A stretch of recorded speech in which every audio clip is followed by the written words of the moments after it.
Hello. आप सभी का नमस्कार मेरे चैनल कोडसे में। और आज जैसे मैंने पहले ही कहा कि मैं कुछ दिनों तक मेरा ये एक प्राथमिकता रहेगी मेरी कि मैं जो पोर्टल है www.courtse.com, जो लीगल पोर्टल है जिस पे आप तरह तरह की कानूनी जानकारी, ओपिनियन, व्यूज़, एक्सप्रेशंस जो है वो आप अगर उस पे अगर विज़िट करोगे तो आपको उसके बारे में जानकारी मिलेगी। ये जो पोर्टल है जिसकी मेंटरशिप मैं और मेरे कलीग कर रहे हैं, मैं उसी बात को फिर से बार बार नहीं दोहराऊंगा कि कौन मेंटर कर रहा है कौन नहीं कर रहा हूँ। वो मुद्दा नहीं है कि मैं खुद को प्रमोट करूं, मुद्दा यह है कि जो ये पोर्टल है www.courtse.com, इसको बड़ी मेहनत से, बड़े इतिहाद से हमने इसकी मेंटरशिप की है। इसको बनाने में काफ़ी मेहनत की है और इस पे जो भी जानकारी प्राप्त करते हो आप, जो भी इस पे डिटेल्स हैं, जो भी लीगल डोमेन के बारे में जानकारी पुटअप की गई है, ओपिनियंस जो रखे गए हैं, व्यूज़ रखे हैं, तरह तरह की जानकारी, वो सब बड़ी मेहनत के बाद जो है उसको हमने रखा है। उसमें काफ़ी मेहनत लगती है, तो इस लिहाज से मैं उसी के बारे में चर्चा करना चाहूँगा संक्षिप्त में। मतलब डिटेल में अगर जाना है तो आपको उस पोर्टल पे जाके उसे विज़िट करना होगा। तो कुछ चुनिंदा जो खबरें हैं उस पोर्टल के हवाले से मैं करूँगा। पहली खबर ये है कि जो गूगल है, जो हम सभी जीमेल वगैरह गूगल या गूगल के बारे में ऐसा कौन शख्स होगा जिसे पता ना होगा। तो गूगल के बारे में अपने आप में एक टेक्नोलॉजी कंपनी का जो जिस तरह से ग्रोथ हमने देखा है पिछले 20 साल में, तो गूगल एक अपने आप में ब्रांड है।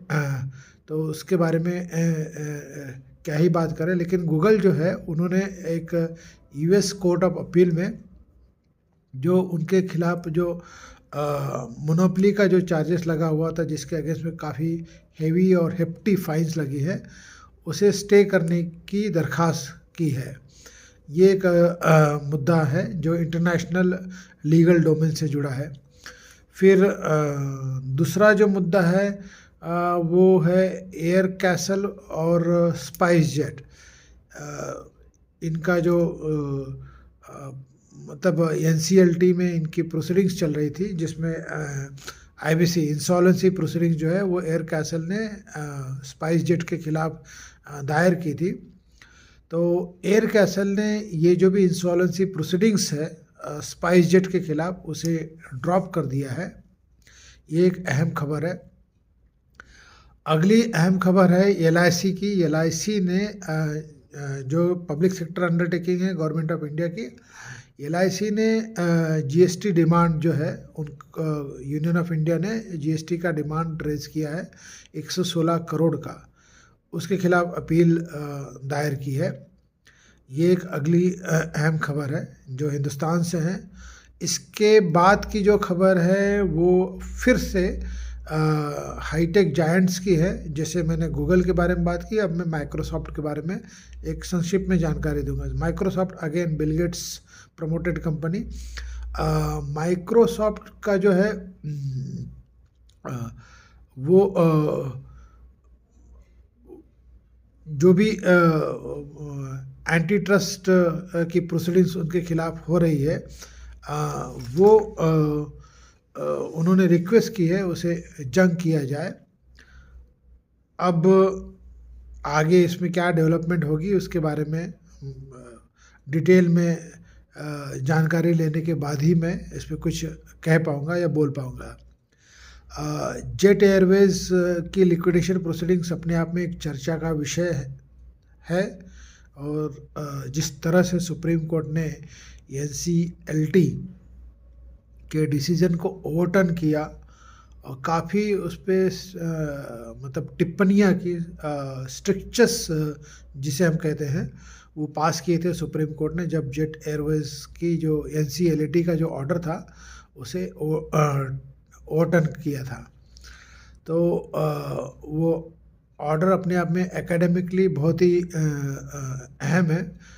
जो भी एनसीएलटी या आईबीसी से जुड़े मसले को जानते हैं, परखते हैं और या उससे जुड़े हैं वकील के पेशे की तरह, या कंपनी सेक्रेटरी या चार्टर्ड अकाउंटेंट या कॉर्पोरेट सेक्टर से, जेट एयरवेज लिक्विडेशन प्रोसीडिंग्स का जो जजमेंट है एनसीएलटी से लेके एनसीएलटी तक, और बाद में जो सुप्रीम कोर्ट में Justice ex Chief Justice DY Chandrachud की बेंच ने जो उसे ओवरटर्न किया, वो एक एकेडमिकली बहुत ही इंटरेस्टिंग सब्जेक्ट है वो, और पढ़ना चाहिए उसको। तो उसके हवाले से अगर मैं बात करूं तो सतीश गुप्ता जो है उनको लिक्विडेटर अपॉइंट किया है जेट एयरवेज के लिक्विडेशन में। तो ये कुछ जानकारियाँ जो है वो कोर्ट से के हवाले से मैं आप सभी के सामने रख रहा हूँ। अब एक और जो है अहम खबर अभी जस्ट एकदम फ्रेश है। जस्टिस मनमोहन जो है, जो दिल्ली हाई कोर्ट के चीफ जस्टिस थे, उन्हें अब कलीजियम ने रिकमेंड किया है सुप्रीम कोर्ट में एलिवेट करने के लिए। तो ये एक अहम खबर है। और ये तो हो गए जो कानूनी डोमेन से यानी लीगल डोमेन से जुड़े हुए ये खबरें हैं जिसे मैं आप सभी के सामने पेश कर रहा था। इसके अलावा जो है कोई दिलचस्प अगर कोई वाक़या है तो वो है कि चुनाव हो गए महाराष्ट्र में, झारखंड में, और संवैधानिक रूप से 29 तारीख जो है यानी कि कल तक महाराष्ट्र में गवर्नमेंट स्थापित हो जानी चाहिए। अगर हम ड्यूरेशन की बात करें तो अभी फ़िलहाल तो केयर टेकर का कॉन्सेप्ट चल रहा है, caretaker CM care take कर रहे हैं, टेक केयर कर रहे हैं। तो ये है, चुनाव हो गए, रिज़ल्ट आ गया, और रिज़ल्ट 23 तारीख को आ गया। लगभग उसमें 5-6 दिन हो गए, और 29 तारीख जो है वो बहुत ही अहम है। जब तक सरकार का गठन हो जाना चाहिए, ये संवैधानिक प्रक्रिया है जिसके तहत कल तक सरकार बननी चाहिए। तो अभी जो है, जो न्यूज़ के हवाले से, जो पब्लिक डोमेन में जो न्यूज़ है, कई सारे न्यूज़ पोर्टल के हवाले से या न्यूज़ मीडिया के हवाले से, ब्रेकिंग न्यूज़ के कॉन्सेप्ट के हवाले से, उसके हवाले से अगर मैं बात करूं तो अभी मीटिंग का दौर चालू है दिल्ली में, और उस मीटिंग के दौर में एक स्ट्रक्चर जो है वो डिज़ाइन किया जाएगा कि किस तरह से मिनिस्ट्री होगी, या कौन चीफ सीएम होगा, कौन डिप्टी सीएम होगा। वो पूरी चर्चा जो है इस वक्त दिल्ली में चल रही है, ऐसा न्यूज़ के हवाले से हम सभी को पता पड़ रहा है। आप सभी को शायद इसके बारे में जानकारी होगी। बहरहाल जो भी चर्चा चले और जिस तरह से भी चले,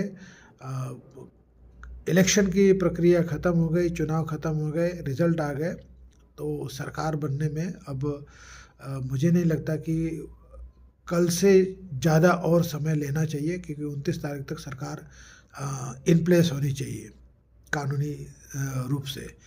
मुझे ऐसा लगता है कि वो कल शपथ विधि या कल तक उसके बारे में फाइनलिटी हो ही जाएगी, ऐसा इंट्यूशन सा हो रहा है, क्योंकि जो भी खबरें हम देख रहे हैं। कौन सीएम होगा, कौन डिप्टी सीएम होगा, वो मेरा कोई लोकस नहीं है। जो जीत के आए हैं वो डिसाइड करेंगे, या उनके जो मेंटोर्स हैं या उनके जो लीडर्स हैं वो डिसाइड करेंगे। वो जो भी डिसाइड करें, लेकिन इम्पॉर्टेंट चीज़ ये है कि सरकार का गठन जल्द से जल्द होना चाहिए, और मेरे हिसाब से कल तक हो जाना चाहिए, जो संवैधानिक प्रक्रिया है उसके तहत। तो मैंने सोचा ये और एक एडिशनल पॉइंट मैं आप सभी के सामने रखूं। मुझे ये पूरी तरह से ज्ञात है कि इसके बारे में जानकारी आप सभी को है, लेकिन मैंने सोचा कि मैं मेरी तरफ से एक एडिशनल इनपुट दे दूं। तो इस लिहाज से जो है ये आज का जो वीडियो इसी सब्जेक्ट के साथ में, यानी कि इस टॉपिक के साथ में आज क्लोज कर रहा हूँ और फिर मिलूँगा ऐसे ही तरह तरह के जो न्यूज़ है, व्यूज़ है, ओपिनियंस है, एक्सप्रेशन है, जो कानून से जुड़े हैं, रेगुलेटरी से जुड़े हैं, रूल ऑफ लॉ से जुड़े हैं, गवर्नमेंट के लीगल फंक्शन से जुड़े हैं, तो उसके बारे में आप सभी के सामने जो भी व्यूज़ है, ओपिनियंस है, एक्सप्रेशंस है, न्यूज़ है, वो मैं आप सभी के सामने मेरे द्वारा मेंटर्ड किए हुए इस पोर्टल के हवाले से आप सभी के सामने पेश करता रहूँगा। पोर्टल का नाम है www.courtse.com और आप सभी से गुजारिश रहेगी कि आप इसे जाइए, विज़िट कीजिए और जानिए और इसके बारे में बात कीजिए और अपना जो है सपोर्ट दीजिए। और इस चैनल को भी आपके सपोर्ट की भी ज़रूरत है। इसी के साथ मैं आप सभी से फिर एक बार धन्यवाद चाहूँगा और विदा लेता हूँ। फिर अगले वीडियो के साथ मिलने के वादे के साथ मैं रुखसत लेता हूँ। Thank you, have a nice day, good night.